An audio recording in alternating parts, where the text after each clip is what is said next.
नमस्कार, जय महाराष्ट्र। राज्याच्या राजकारणातली सर्वात मोठी अपडेट जाणून घेण्यापूर्वी चॅनलला सबस्क्राइब करा, व्हिडिओला लाईक करून शेअर करायला विसरू नका।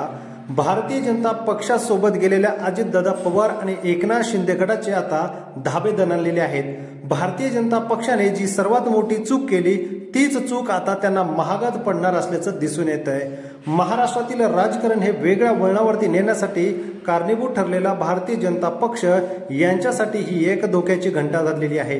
राज्यामध्ये 45 पेक्षा जास्त लोकसभा निवडणुकीमध्ये जिंकण्याचा जो त्यांनी एक नारा दिला होता त्याच्यामध्ये कुठेतरी मोठा एक धक्का भारतीय जनता पक्षाला बसतोय।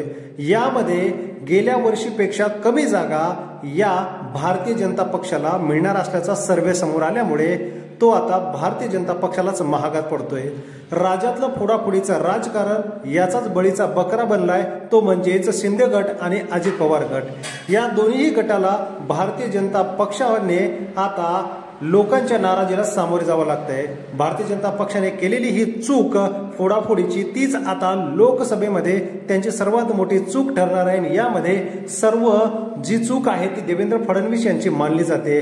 राज्यातलं राजकारण जे सुसंस्कृत राजकारण म्हणून ओळखलं जातं त्याला कुठेतरी बट्ट्याबोळ लागलेला आहे आणि याचाच फटका लोकांची नाराजी आणि ठाकरेंचा जबरदस्त फायदा होणार असल्याचं या सर्वेमधून समोर येत आहे। आपल्याला काय वाटतं कमेंट करा व चॅनलला सबस्क्राइब करा।